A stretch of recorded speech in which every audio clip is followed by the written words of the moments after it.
All right. Thank you very much, brothers and sisters on Transatlantic Productions channel. We are here with our brother Ramzu Yunus, self-determination subject matter expert and champion for reparations and human rights policy officer. I am your host, Brother Afro Descendant Ali, and this is a special interview with Brother Ramzu. Um, there is an initiative, if some of you recall, we did do a live stream of their initial meeting, conference call outlining the entire Black Summer 2025 event.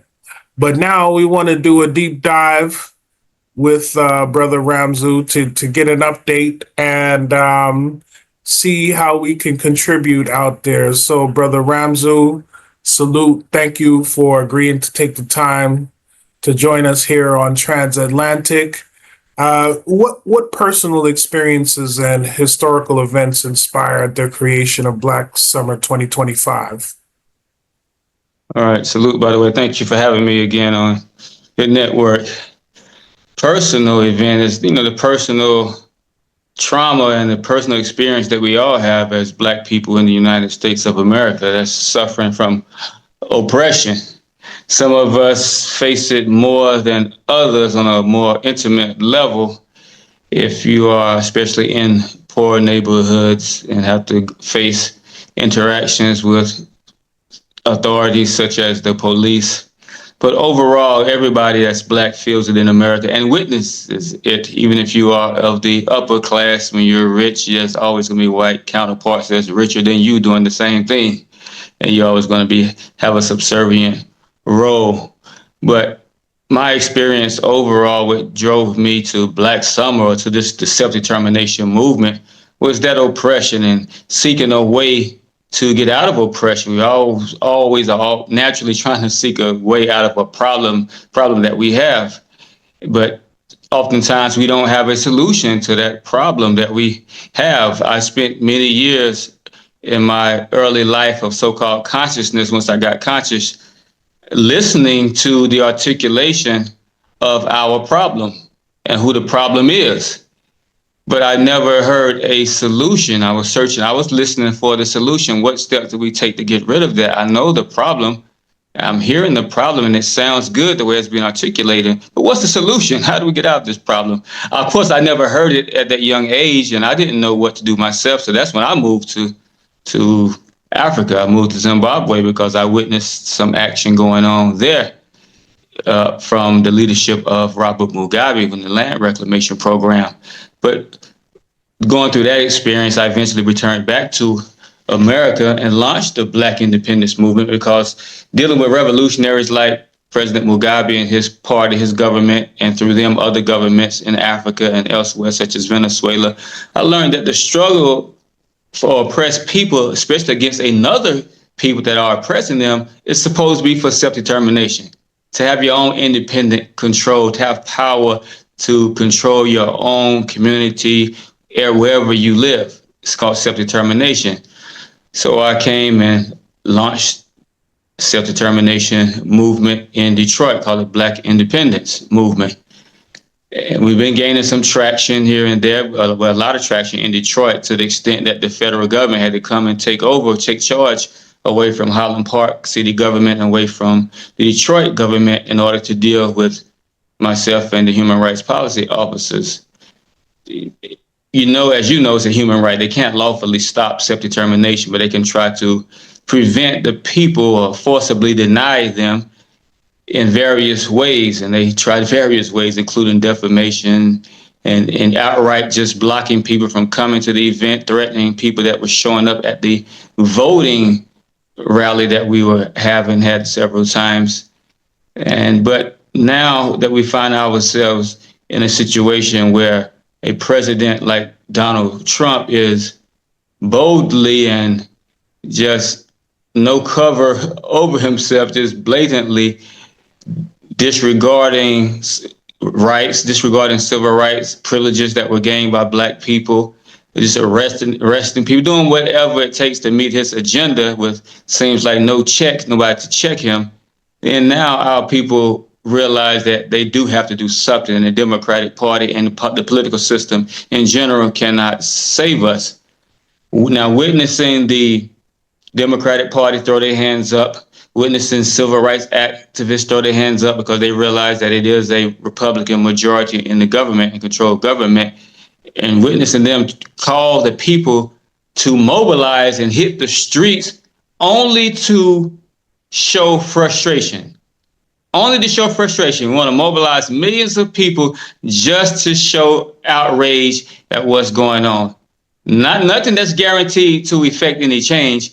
So we decided, okay, let's take this beyond Detroit, which was supposed to be beyond Detroit anyway, the Black Independence Movement. Detroit was supposed to serve as a catalyst and create a domino effect for all other Black areas. Let's go ahead and create Black Summer and push the independence movement for all Black people all over America to simply stand up and assert the right of self-determination as the only solution to get away from Donald Trump's tyranny. It's the only guaranteed and effective measure. Civil rights is not going to work. You have to have a human rights approach, like Malcolm X said 60 years ago, over 60 years ago. Dr. King said approximately 60 years ago when he reversed his movement from civil rights to human rights. So we find ourselves now picking up that baton of Malcolm and Dr. King.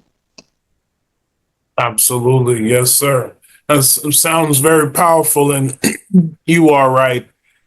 We cannot, the government cannot stop a group of people's pursuit of self-determination, but I'll be damned, they will put all types of obstacles in our way and, create, and make it very difficult for people to pursue. Why was July 4th, 2025 chosen as the date for mass declaration, and what symbolism does it hold? There's a number of reasons. One, July the 4th is the day that America declared its independence on July the 4th, 1776. And they have us ignorantly celebrating that day ourselves as Black people, even though you know what we were doing in 1776. If we were in the room declaring independence with them, we were serving them tea or serving them food while they were declaring independence, but the rest of us were on cotton fields, sugar plantations, etc., working for free. So we didn't have any part of creating that government. It was not for us, by us. So now we are celebrating it as though we were participating in that creation. We participated in that creation. And as though we are beneficiaries of that creation. We are not the beneficiaries of it, but we celebrate it anyway. We take that day and have cookouts and meet with the family, whatever we do on July the 4th. So because America has us celebrating independence on July the 4th, and they declare their right of self-determination on July the 4th and declared independence, then according to those same principles and that same right of self-determination, we're going to do the same. I dare you say we're celebrating a day for independence where you express the will of the people and their human right of self-determination, and we can't do it, and because we're victims of your self-determination. So let's declare self-determination ourselves. Also, the data for those who are involved, who may study astrology a little bit, and I know, a lot of people in our conscious community, we are always talking about the new moon, the full moon, the red moon, all of these types of things. Actually, if you study that period of time, July the 4th, around those days, it's a period of liberation as far as the solar system is concerned. It's different energies there involved in liberations. And many countries around the world actually, around that same period of time, declared their independence. So it's also a spiritual aspect to independence. And for those who are members of the Nation of Islam, we all know what happened on July the 4th, 1930, as Master Fard Muhammad appeared in Detroit and declared independence for Black people on that day as well. So that's why the day was picked. Yes, sir. Our very good breakdown. Thank you for going into detail. Now, you wrote an open letter that mentions the re-election of Donald Trump as a catalyst.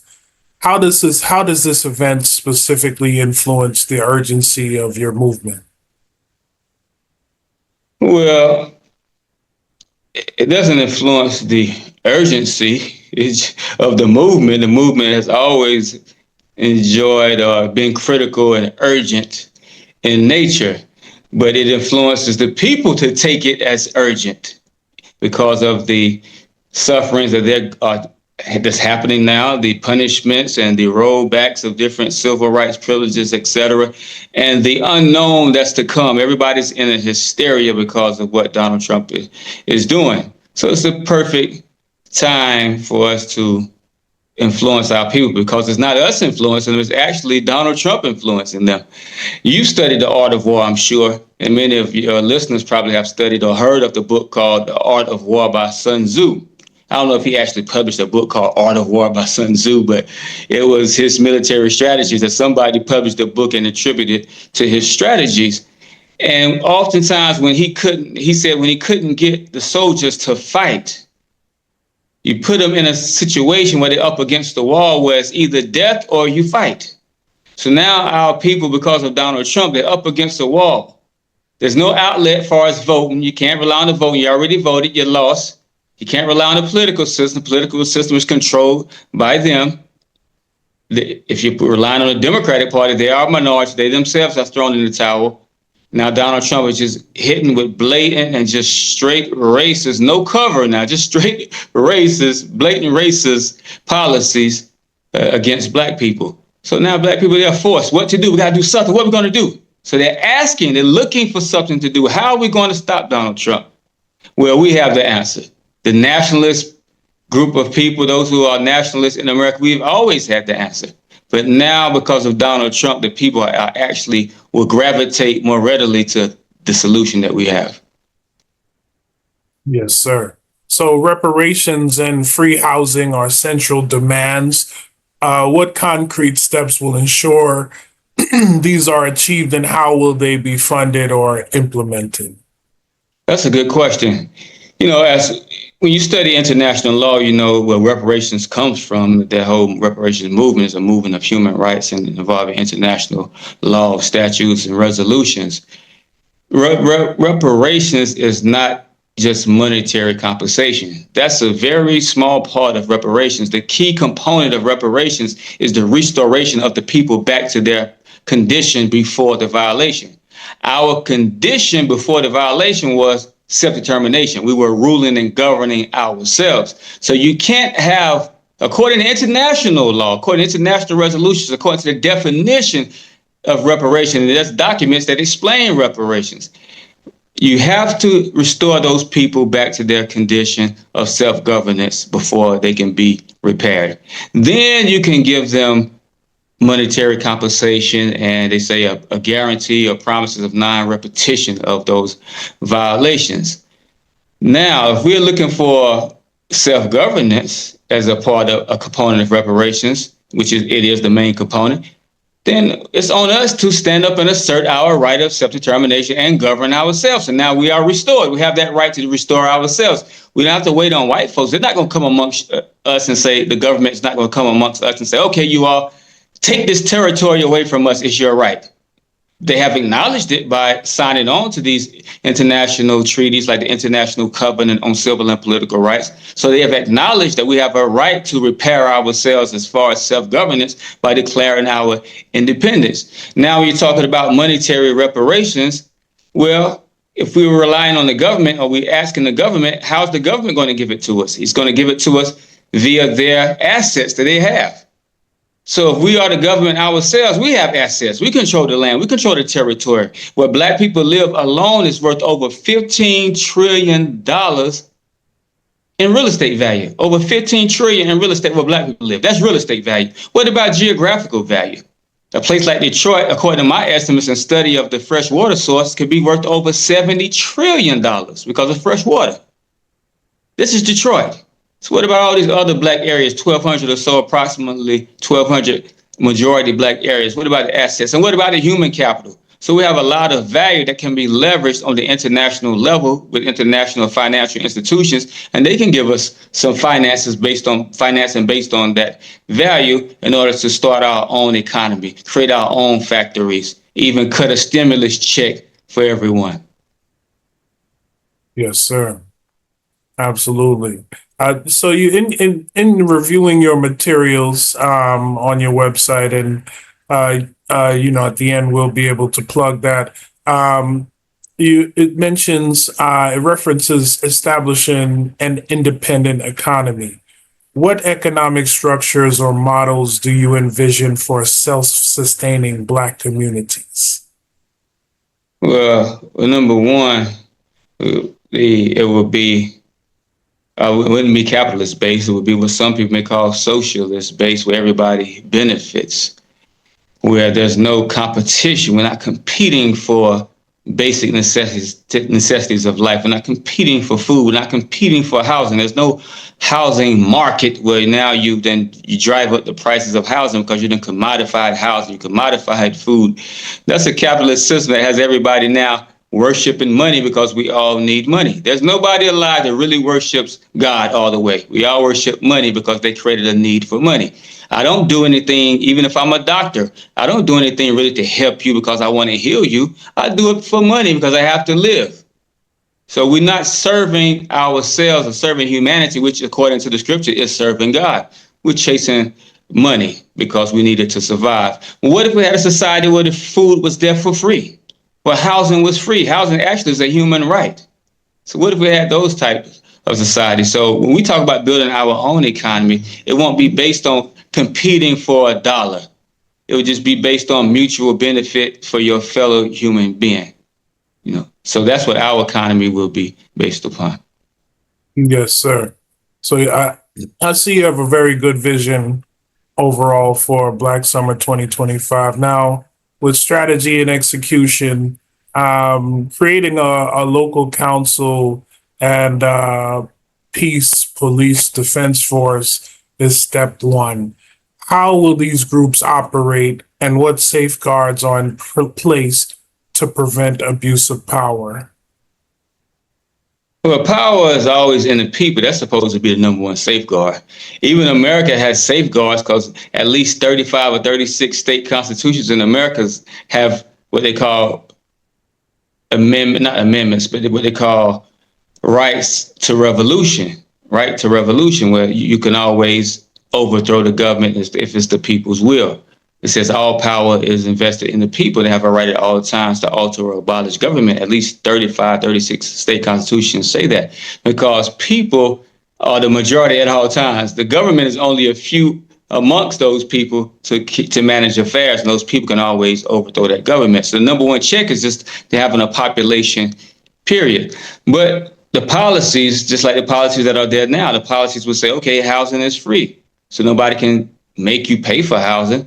The policies say the food is free. We're growing our own food collectively, and you get as much food as you need. The policies say that the economic system of your city is owned by the people. We're not buying water that's created in Texas when we live in Detroit. The water will come from Detroit, and if we buy that water, the dividends go back to the people. We're producing everything ourselves. So corruption won't creep in because the politicians themselves it won't be as far as a for-profit venture. The economy is not set up for profit. So what is there to be corrupt for? You don't have to compete or try to steal money so you can pay for a house. Housing is free. Food is free. Electricity is free. So just the lack of or taking away the need for money or chasing money, that stops corruption itself. They say that poverty is the mother of crime. Poverty. Chasing out the money because you need the money to survive. So without that need, then you solve corruption instantly. Yes, sir. But if people do try to overstep their boundaries and not follow the policies, then revolution against authorities by the masses is always the natural order of the day. Yes, sir. Absolutely. Now, I know you touched on it a little more earlier, But just wanted to go into, just the framing of these questions are mostly like I'm representing, or I tried to put myself in as many shoes of as many people as possible. So just so some of them will be more devil's advocate type of questions, because just knowing our Understood. people and the type of questions that they will possibly ask. So in this line, you addressed it earlier, but just to go into it a little more, how do you plan to address potential legal and governmental pushback against declaring independence or taking control of assets? How to address pushback? Well, you address it like whatever comes natural, where you cross that bridge when you get to it, so to speak. If they try to deny us, then we force, and we may have to fight. We may have to involve ourselves in war. It's Yes, just sir. simple as that. But we're not going to sit here and not try to assert our rights. Otherwise, the government has an excuse. The government can always say, look, I didn't keep you all in a system of oppression. I told you all you can assert your right of self-determination. I signed these resolutions. I ratified the International Covenant on Civil and Political Rights that says you black people can declare independence if you don't like the way we white people are governing you. That's what white people can say. So we at least have to try. Otherwise, then we have no recourse to blame anything on the white government structure. And if they try to push back, then we have to fight like men, just like they did. They fought against the greatest empire in history at that time, the British Empire. 13 little colonies fought against an empire that the sun never set on, because they knew that their natural right was to govern themselves, to be free. Give me liberty or give me death. You got Palestinians, you got people all over the world. They're fighting against oppression with rocks against machine guns, because they dare to be oppressed any longer and live a life of oppression. As the Quran says, oppression is worse than slaughter. A natural man can't sit there and be oppressed. He would just fight against that oppression by any means. And if it means death, then it means death. We're not trying to invite and scare our people saying you're going to die, but we have to be willing to stand up and fight. And if they try to push back, then we have to resist by any means necessary. Yes, sir.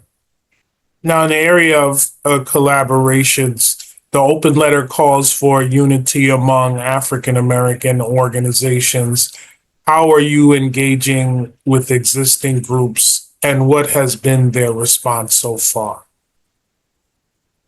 Some are responding, some are silent so far. Maybe when it gets more popular, they will come aboard, just like during the protests that was happening since 2014, 2015. None of the black organizations, it was people in the streets engaged in those protests and going against the authorities.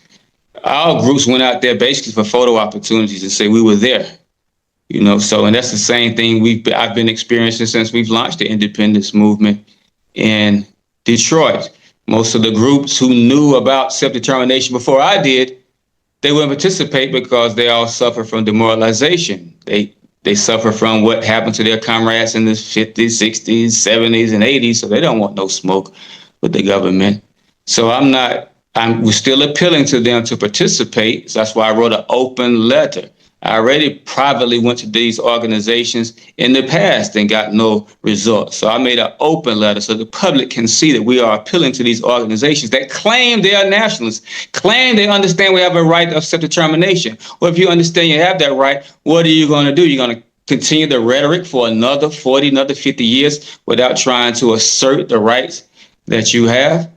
And I like to follow the scripture's guidance. And in the scripture, Jesus said that the kingdom of God is like a rich man throwing a banquet for his son. He sends his servants out to invite their peer group to the banquet. The peer group never shows up. They got this excuse, that excuse, that excuse. So the rich man said, you know what? Forget our peer group. Go out to the highways and byways and get the poor and the afflicted. Then everybody showed up. Same thing would happen to us in Detroit. We actually began in 2015. I invited the peer group, the conscious organizations, the revolutionary organizations, those out there saying power to the people.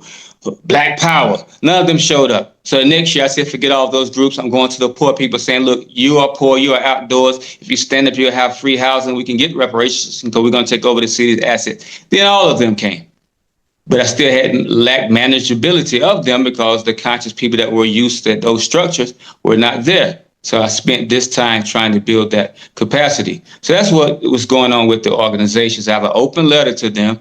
I hope they participate, but I'm not expecting much. I hope it happens, but I'm not basing my actions on the participation of controlled opposition, because all of our organizations at this time are nothing but controlled opposition.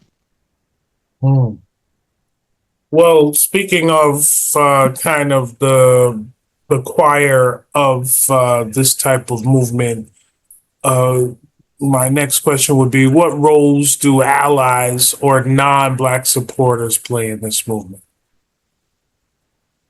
Well, they can help spread the news and to legitimize it, and because there's going to be defamation of what we're doing.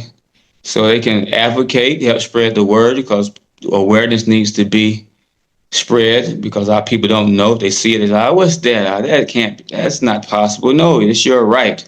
Like actually during our conference calls, I use white people to advocate for self-determination, because a number of white doctors of law have actually written pieces concerning self-determination for Black people, because they know the law, they know, and they have asserted their self-determination, and they acknowledge that Black people have a right in America. We have a right to govern ourselves in America.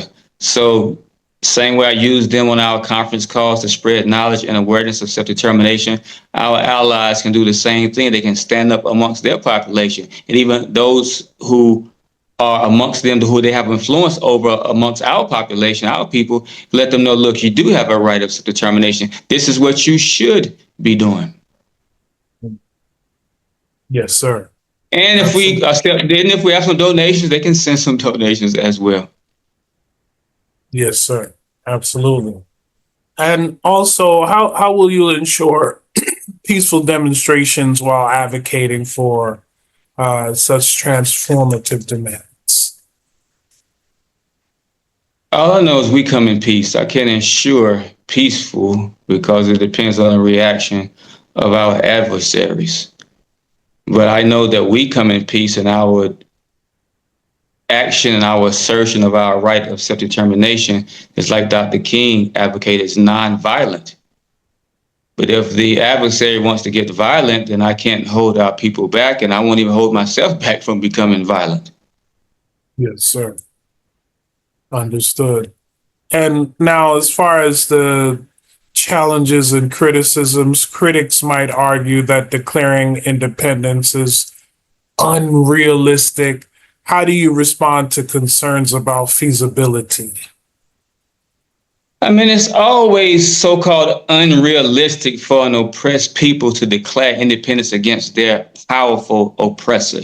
It was unrealistic for Fidel Castro to go against Batista, but he did and he won.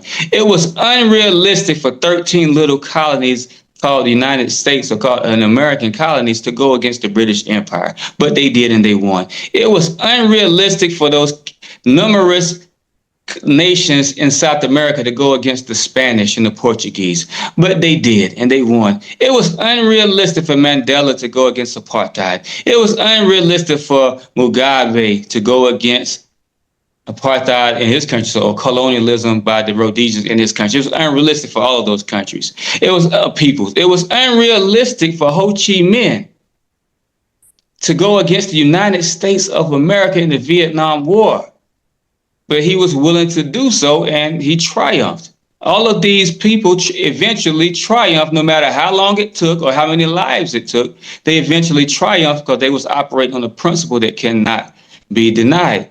So when you talk about unrealistic, it's always the deck is always going to be so-called stacked against the freedom fighters, because that's why we are oppressed, because they are the power and we are the suppressed, the repressed, and underdogs of it. So it will always seem unrealistic. It was unrealistic for the children of Israel to go against Pharaoh. That's why they refused, and only Joshua and Caleb were willing to do so, because it was unrealistic. But that doesn't mean it's not right. and eventually they triumphed according to the scripture as well. So I'm willing to do the unrealistic, because it's definitely unrealistic for me to sit and watch the police murder my women, murder my children. That's unrealistic. And to remain oppressed perpetually. And unnatural. Yes, absolutely. Yes, sir.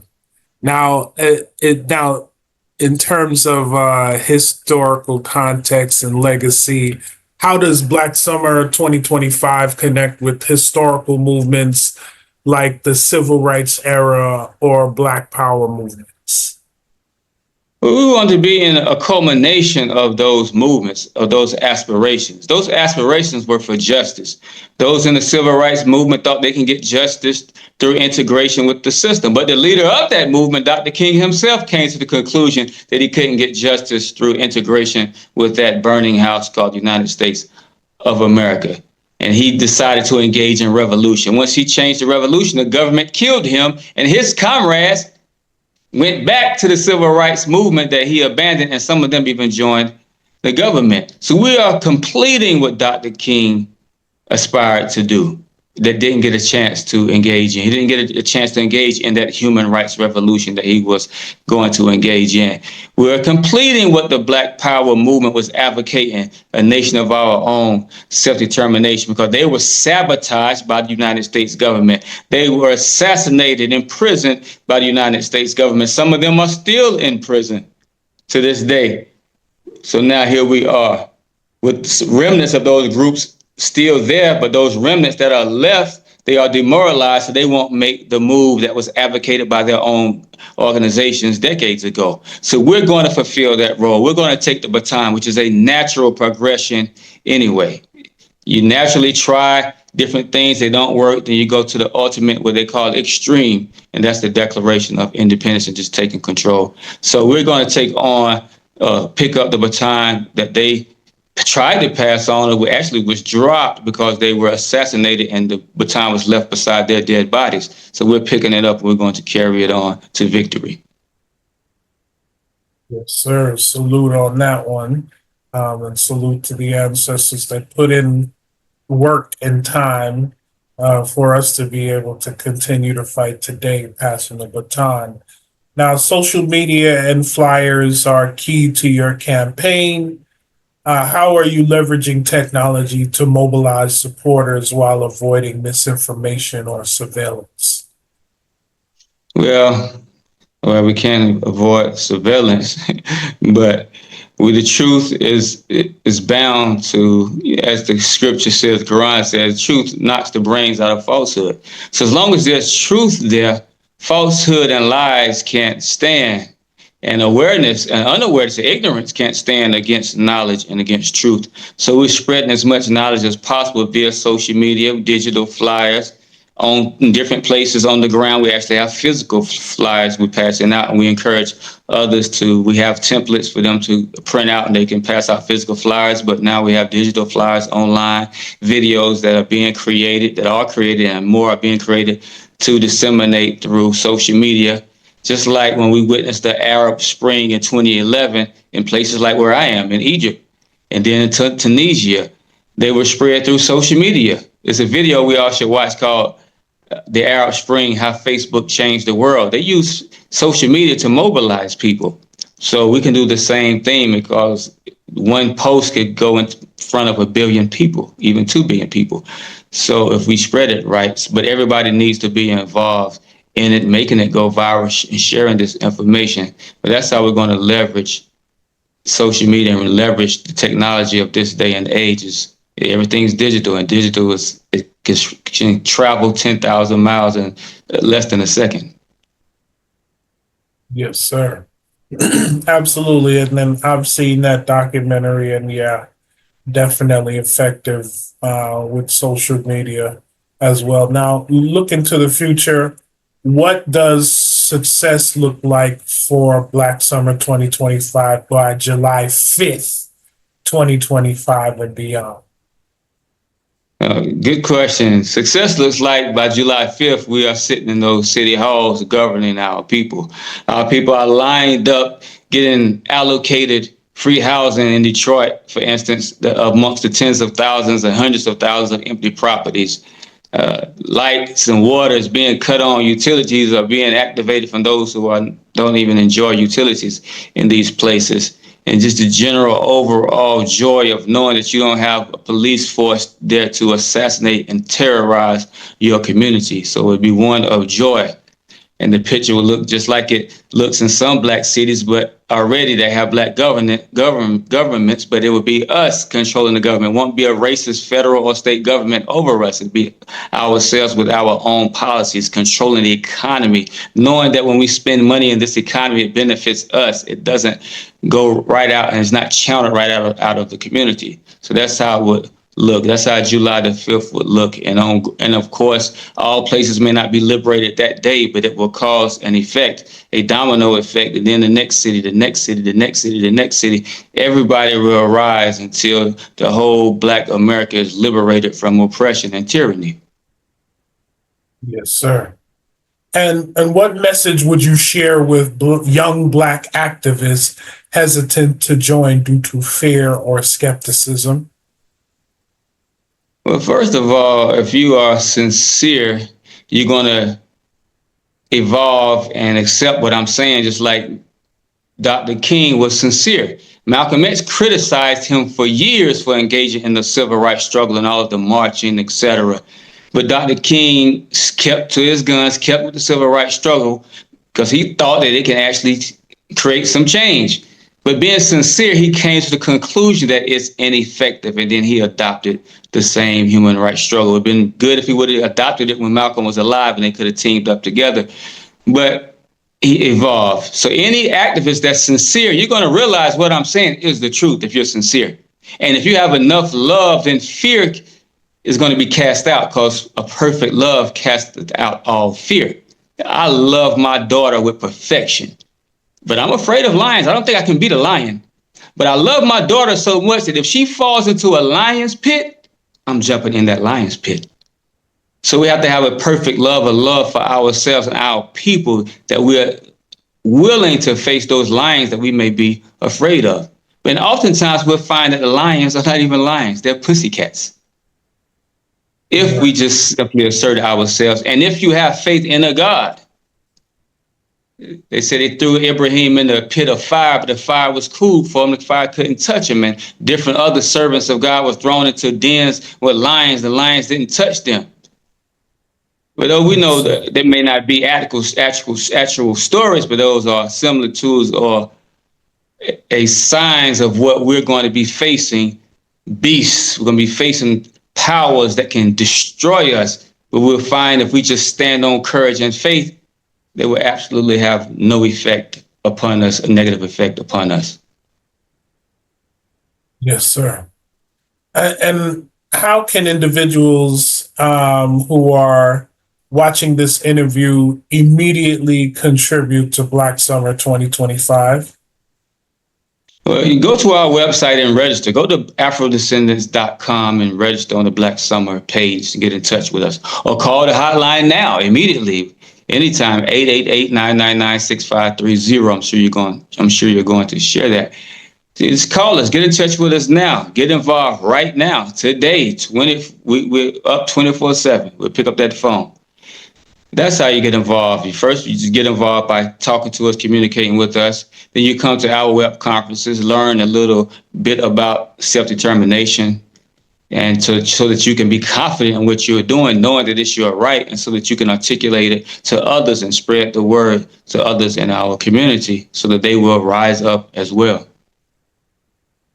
Yes, sir. And that description will be in the link for sure. Final question. It's a personal question. What do you want your legacy to be in the history of Black liberation? Really never thought about my own legacy, but if there's a legacy to be there, just that I gave my all. I love my people. I love them, and I'm willing to do whatever it takes to see my people liberated, to sacrifice my liberty and sacrifice my person, because I love my people. So whether I achieve it or not, or whether you know me or not, if you do get to know me, at least know that this man loved his people enough to sacrifice it all.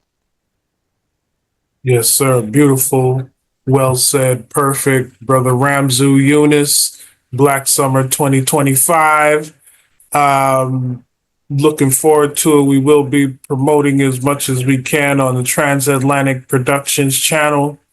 And I'll be doing it on my Afro Descendant Ali pages and the Angel Network 1930. We're going to continue to have you on, brother, throughout this initiative to get updates. And hopefully we can get back to live streaming the Sunday meetings as well.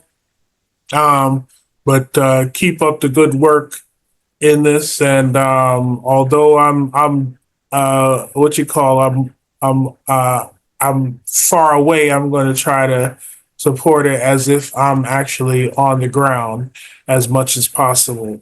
So salute to you, brother. Any final statements? So you see the above his head, you see the website, afrodescendants.com.